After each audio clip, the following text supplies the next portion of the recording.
So, ayan, this is a continuation of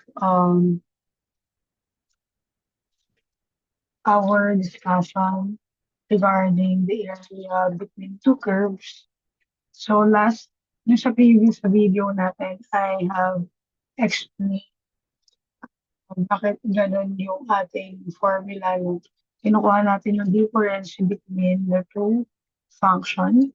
Kasi nga, ang gusto na natin kunin na area is between the two function. So, kailangan natin i-subtract yung total area. So, meaning yung area nung nasa upper part ng function, upper function. Then, inaalis natin yung area nung lower, yung function na nandun sa ilalim ng function at the bottom. So that we can get the area between the two functions. So ngayon, let's do it step by step. So ito yung step natin. Si una, we sketch the graph. So, kagaya yung sinabi ko dun sa previous video, kailangan maging familiar tayo dun sa itsura ng quadratic function or ng ating parabola. So, I'll give you a tip dun sa example 1 natin. So, una, kailangan i-sketch natin yung graph. So, alalahanin nyo, no, kapag dun sa ating quadratic function or kapag yung parabola natin ay opening, ay upward, tatandaan nyo yung coefficient ng ating x squared will be positive. So, ang formula niya ay y is equal to x squared. No, kung hindi siya sa origin, then meron siyang plus 2x. So, may mga kasunod pa na function yan. So, ibig sabihin lang nito, ang titingnan nyo lang dito ay yung kung x ba yung independent variable. So, kung opening upward or opening downward, mostly yan, ang formula niyan ay y is equal to x squared. So, kapag opening downward, y is equal to negative x squared. So, plus kung ano man, 2x plus 2. So, kung ano man yung kasunod pa. Pero ang titignan nyo lang dito is yung coefficient ng squared value. So, tatandaan, kapag x yung independent variable, so most probably yan ay opening upward or kapag naman negative yung ating x squared, so opening downward yan. So, ano yung itsura kapag opening ay to the left at opening to the right? So, dito naman, tatandaan nyo dito, ang independent variable na ay yung y. So, ang formula mo dyan is x is equal to y squared naman, no, plus y. So, kapag opening to the left, negative yung y squared mo. Pero kapag ang opening niya to the right, so positive yung y squared. Ano? So, meron pang mga iba pang variable. Pero ang titingnan mo lang dito is yung para ma-identify mo whether your parabola is facing to the right or facing to the left. Pero kapag gusto mo talaga siyang i-graph, again, ang kailangan mo dito ay yung table of values.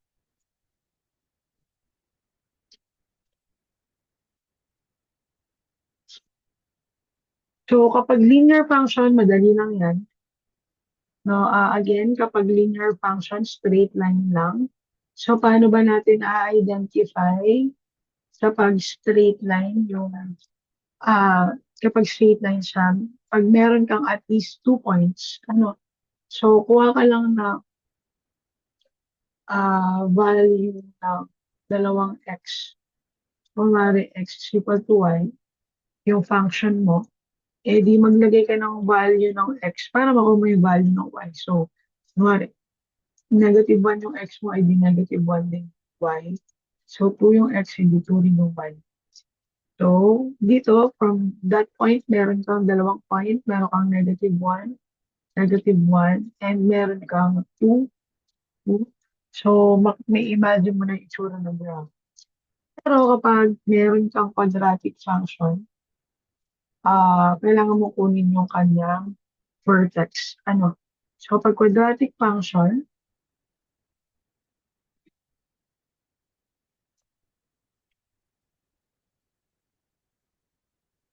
so tatandaan nyo kapag quadratic function, ang ating vertex form ay x squared, x minus h squared, ulit. So, kapag dalawa pa rin yan, no? So, dun muna tayo dun sa x ay independent variable.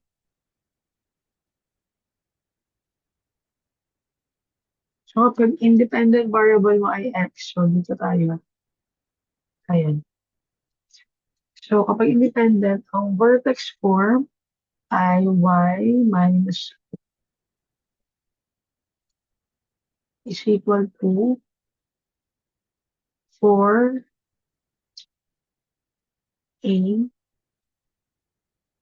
times x minus h squared.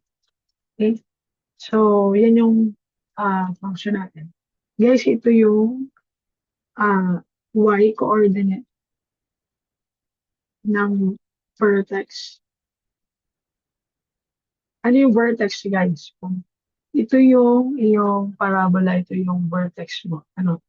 So, yung 4a, huwag nyo na munang pansinin yan. So, pag pinag-usapan nyo na yung parabola, yan yung pag-uusapan nyo. No? Pero, imagine niyo na lang kung yung 4a mo ay positive or negative. Yun yung magde-determine whether siya ay upward or downward yung direction. So, itong h na to, yan yung coordinate nung x coordinate nung vertex.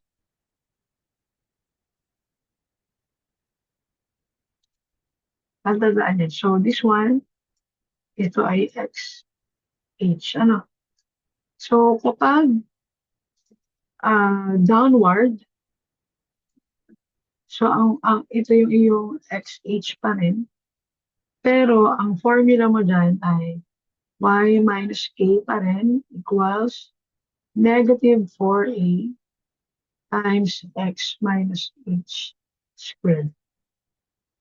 So, wag masyadong ma-overwhelm, ano. So, this one ay, ang tatandaan mo dito ay yung formula para ma-identify mo kung ano yung vertex ng function. Ano? So, pag nakuha mo na yung vertex, from there, kukuha ka ng mga points x dito. Siguro mga 4 na points lang ng x value. Ano yung x mo dyan, x mo dito, x mo dito, x mo dito. Then from there, you can plot the quadratic function.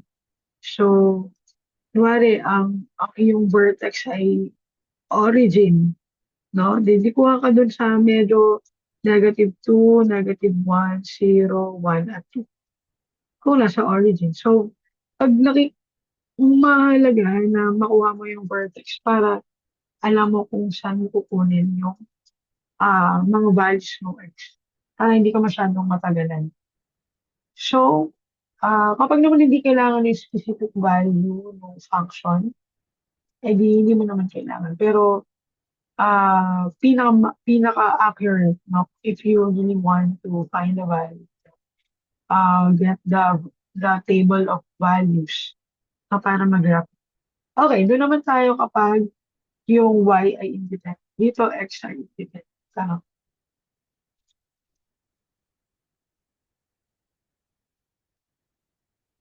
Kapag y naman ay independent, so dito yun, no? Y ay no independent. So, ang ating formula, pag ganyan, ah, wait lang. Ang formula natin will be x minus h is equal to y minus k. Nalimutan ko yung 4a.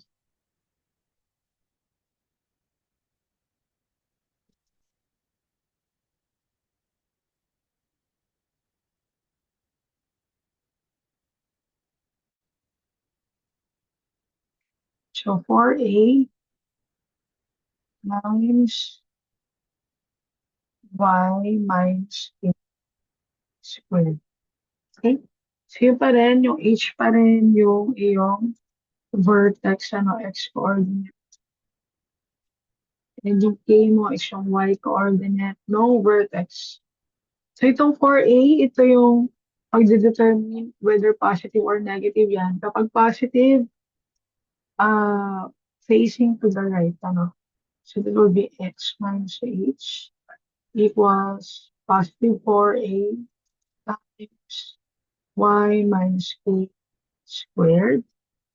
Pag facing to the left, x minus h equals negative 4a times y minus k squared.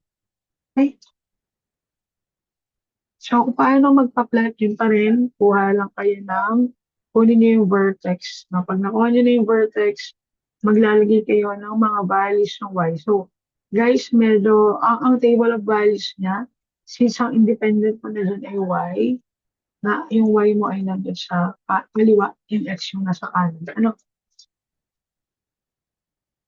Okay, so unang part yun, sketch the graph. So, kung hindi naman required na kunin yung point by point, huwag niyo na kunin ng point by point. Kailangan ma-imagine niyo lang nasan yung vertex nung parabola para makita niyo alin doon yung nasa upper top na function at nasa bottom na function kung x ay independent or kung alin yung nasa right na function or left na function kung yung y mo yung independent. So, that's for the sketching the graph. Again, guys, part to, part to ng finals nyo, no?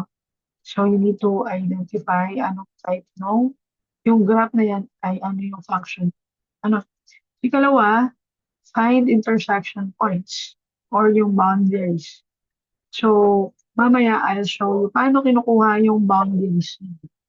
So, if you have two values of x, then you will just equate the two equation. Kukuha mo dun yung value doon kung ilang value man ng x yan. So, kung linear function, so maximum value ng x ay isa. So, kapag quadratic function, maximum value ng x ay dalawa. So, third, identify top. Alin din yung top, bottom, or left or right. So, yun yung importante kung bakit kailangan ko nang imagine yung mga function. Kasi, pag hindi nyo siya na-imagine, you will not be able to identify alin yung nasa top na function or alin yung nandun sa bottom. Kasi hindi pwedeng mabaliktad, di ba? Yung integration ng difference ng y function upper at minus y function lower.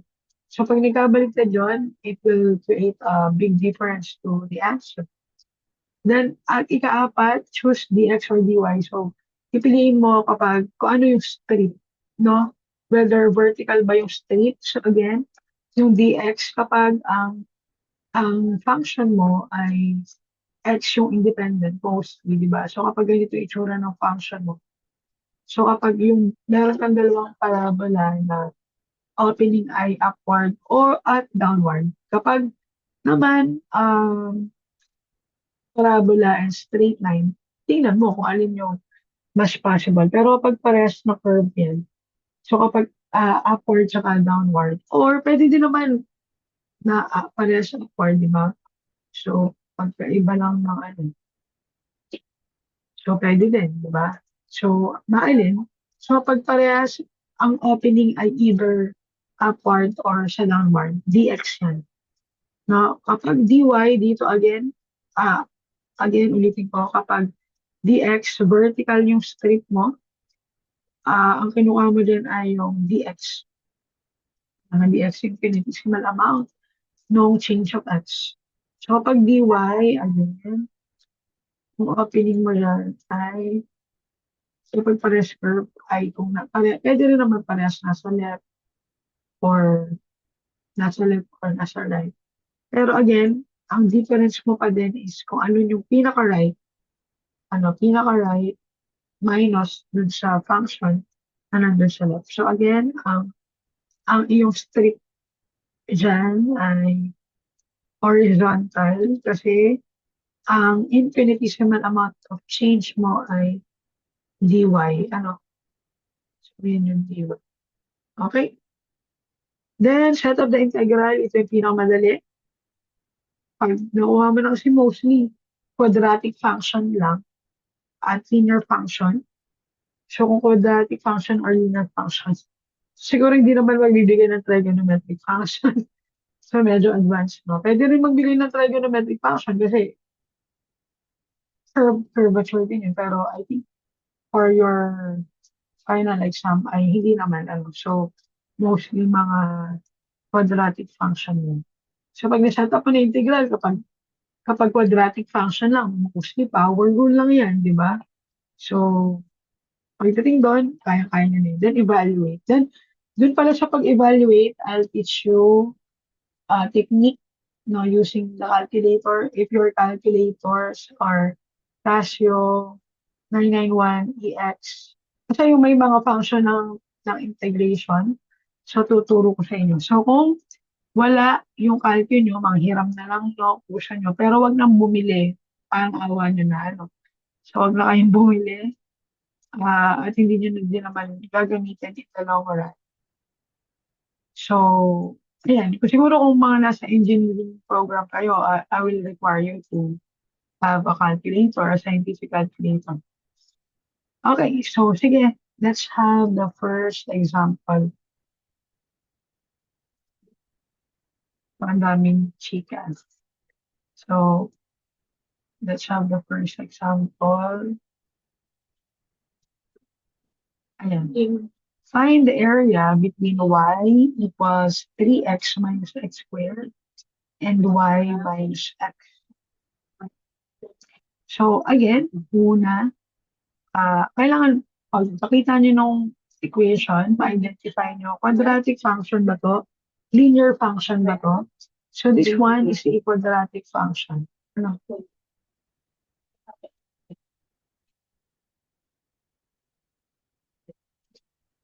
Bakit mo malalaman na quadratic function yan? Yung iyong exponent, no? Yung pinakamalaking exponent mo ay 2. So, most probably parabola yan, no? This one, itong function na to, y equals x, linear function din.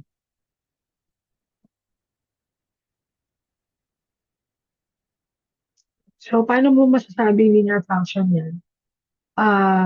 Again, because the exponent or yung degree of polynomial na ay 1 lang. So, therefore, linear function.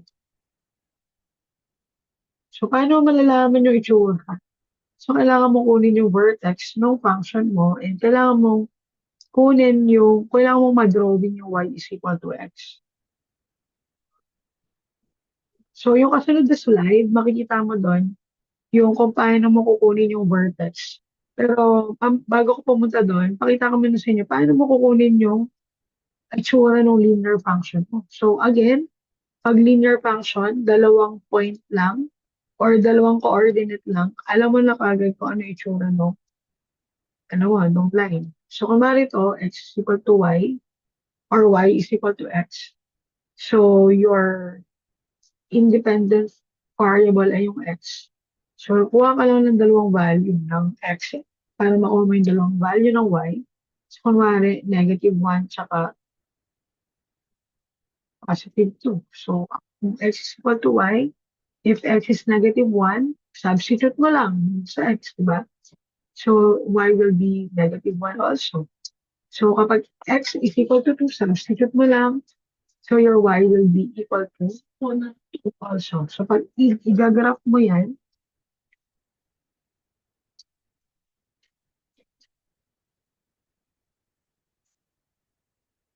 so, -1, -1. So, andito lang. Then, 2, 2. So, makikita nyo, y is equal to x. Wala kang y-intercept, di ba? Or wala kang constant, in short. So, kung wala kang constant doon, dadaan lang sa origin. 2, 2. Tingnan natin.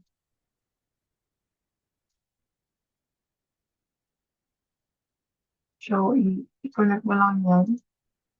So, that's your y is equal to x.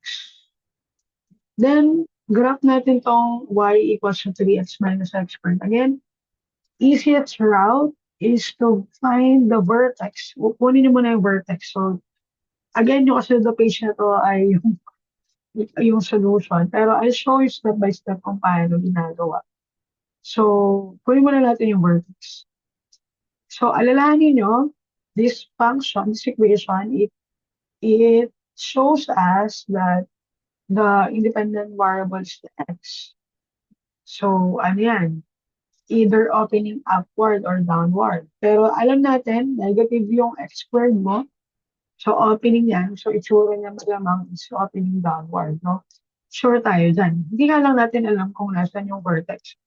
So, and then, bakit kinukuha natin yung vertex? So, remember, if that is a parabola, symmetric yan. Di ba? Tandaan nyo, kapag parabola yan na opening upward or downward, symmetric yan yung left side dun sa right side. Tatandaan nyo, okay? Symmetric siya dun sa left side. Yung left side mo, kumari ito yung vertex mo, di ba? So, center naman.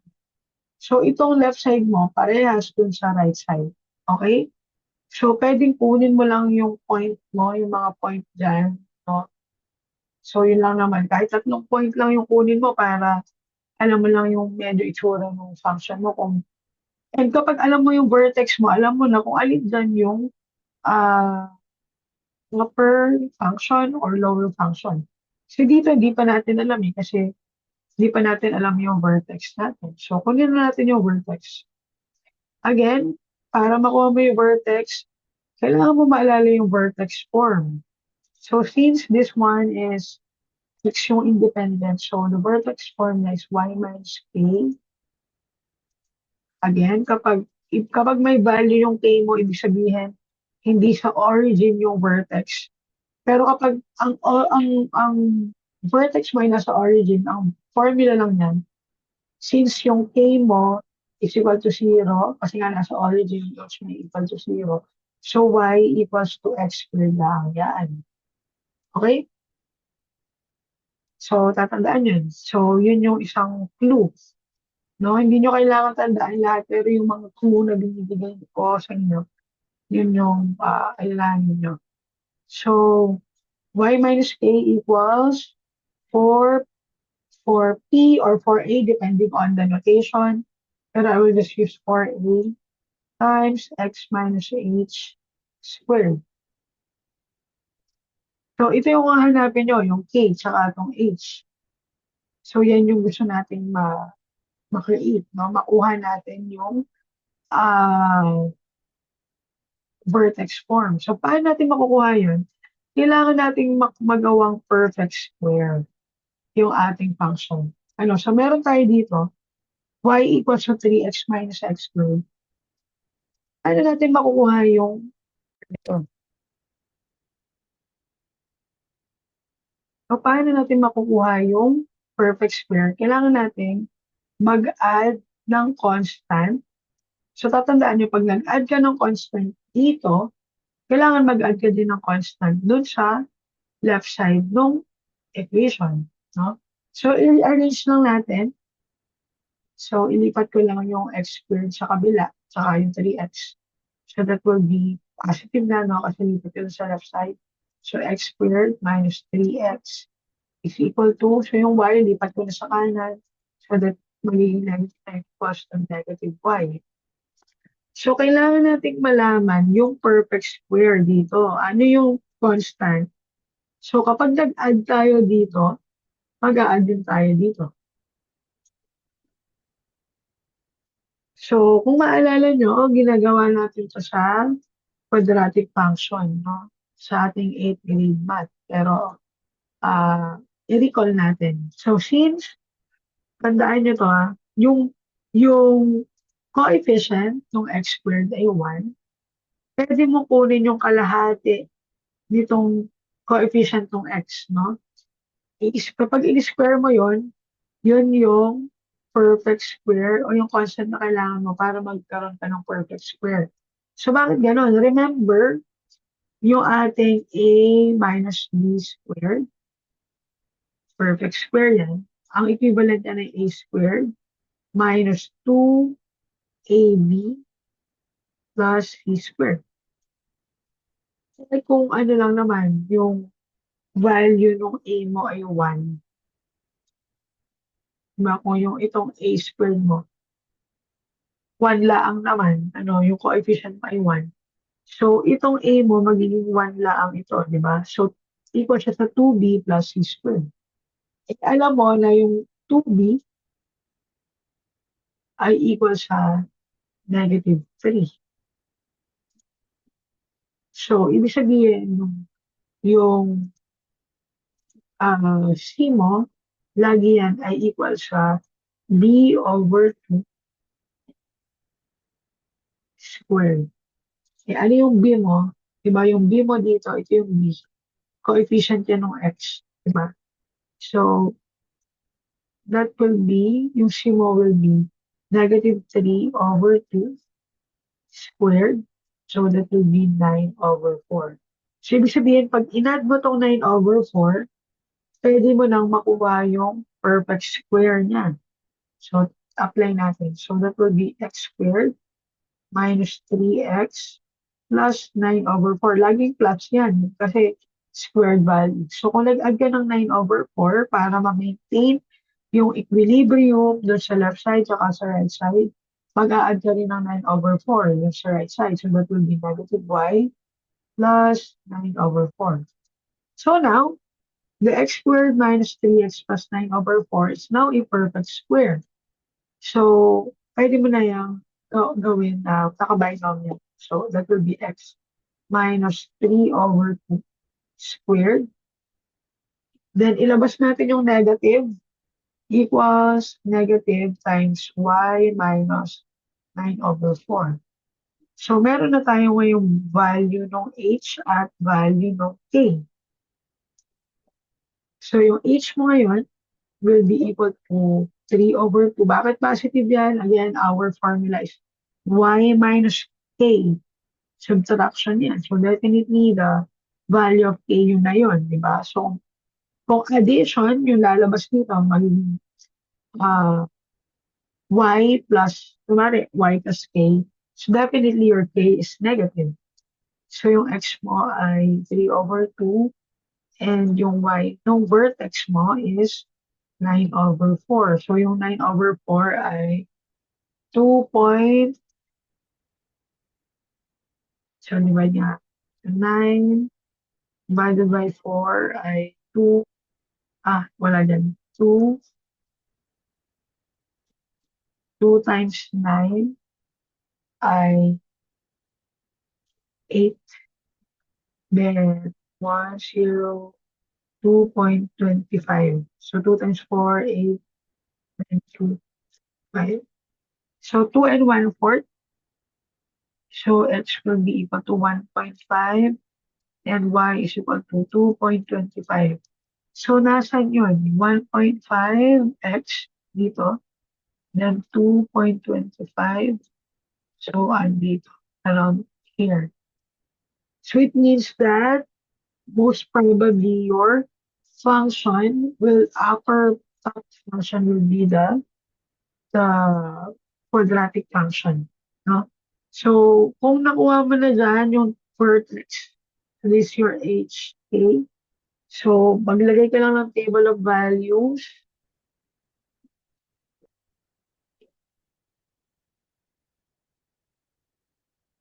So, yung table of values mo will, so, nakuha ka na negative 2, 0. Kapag kalagpas ng vertex, mga kuha ka sa 3. So, apply mo lang yan. So, kung yan yung x, makuha mo yung y. So, apply mo lang yung value ng x dun sa quadratic function. So, at x is equal to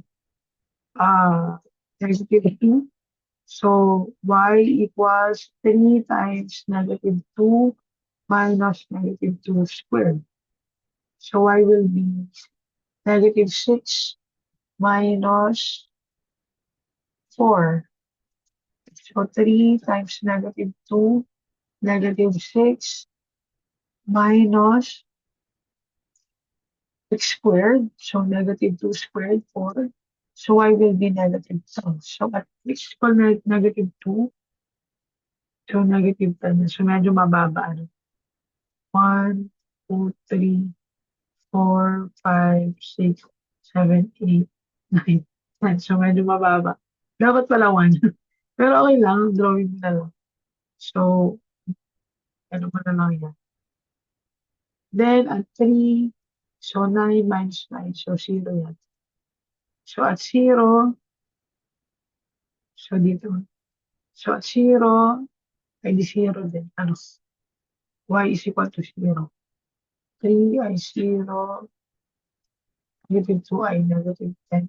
So, 0 ay 0. So, dito pala dadaan. Mali yung ating.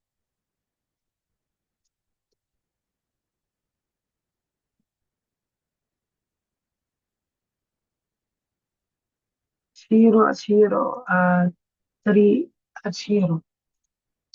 So, definitely, ganyan. So, kukunin nyo ngayon yung point of intersection mamaya. So, huwag kayong kapag hindi kayo nag-point by point sa quadratic function, huwag kayong mag-rely sa drawing lang. Ano? So, kailangan nyo kunin yung boundary. So, kailangan mong i-equate yung dalawang value ng y. So, kunin natin yun. So, ito yung para makuha yung vertex. Para ma-sketch natin yung left. So, kung hindi naman hinihingi doon sa exam, yung specific value, wag nyo lang kunin. No? Para lang makuha nyo kung alin yung upper, ito yung, at ano yung lower. So, ito, na-sketch natin yung graph dito. Ganito yung itsura na, no? So, kapag naka-GeoGebra kayo, kaya nyo makukuha yung kanyang boundaries. Diba? So, alam mo na kagad, nasa origin, saka sa 2, 2. Pero, pag hindi accurate yung drawing nyo, kailangan nyo magsigurado, di ba? Dahil sigurista tayo, kunin natin yung boundary. Paano natin kinukuha? So, di ba meron tayong dalawang value ng y? So, equate lang natin yun, no? So, remember y is equal to y, para sa naman ng value yan. So, equate mo lang. So, 3x minus x squared. So, ito din yun, no? Sulit ko lang step by step. Is equal to x. So, equate natin into 0. So, that will be 3x minus x squared. So, that will be equal to 0. Simplify natin. Combine like terms. That will be 3x minus x is 2x minus x squared is equal to 0. So, now we can get two values of x. So, isolate lang natin x. So, gamitin natin yung distributive property. So, x times 2 minus x squared is equal to 0. So, paano natin malalaman yung dalawang value ng x? Kunin natin yung factor. So, ito yung unang factor. So, x is equal to 0. So, yan yung isang value ng x. Then, the other value of x is this one. So, 2 minus x squared. Hindi na yan squared. Sorry. 2 minus x. 2 minus x is equal to 0. So, therefore, lipat natin yung x na, no? 2 is equal to x. So, makita mo, yan yung boundary mo. Yan yung lower boundary mo. X is equal to 0, vertical line yan, di ba? And x is equal to 2. So, ito yung, balikan natin yung ating equation.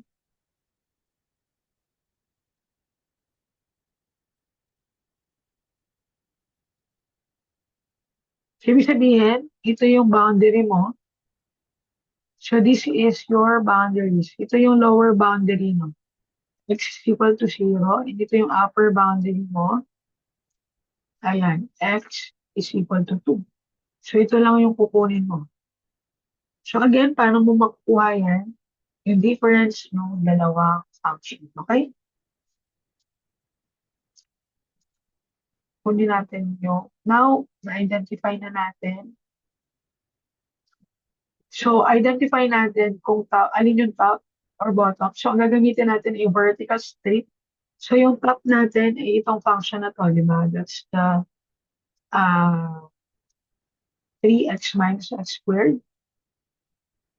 Then, yung uh, bottom is the y is equal to x. So, iset up na natin yung integral. Again, ito yung ating y sa top, di ba? Then, ito yung ating y bottom. Nakuha? Ito yung lower boundary natin, dun sa boundary na nakuha natin. And yung 2 is the upper boundary. So, kunin lang natin yung integration niya. No? So, ito yung itsura niya. No? So, kukunin natin yung integration using the dx. Ito yon yung dx yung infinitesimal amount. So, ano lang yan? Power rule lang yan, di ba? So, that will be integration ng 3x dx from 0 to 2 minus integration ng x squared from 0 to 2, ang x squared dx. Then, minus integration ng x dx from 0 to 2. Then, apply the definite integral, okay? So, if in-apply natin yung definite integral, so that will just be 3 x squared over 2 minus x cubed over 3 minus x squared over 2 from 0 to 2. So, pag pinuha natin yung integration na, so, ito yung makukuha natin, 4 over 3. Okay? So, on the next video, I will show you paano gamitin yung calculator to get the definite integral. So, again, pag nakuha nyo na yung upper tsaka lower boundary, the upper function at lower function, pwede mo nang i-evaluate yan. Okay? So, see you dun sa kasunod na video.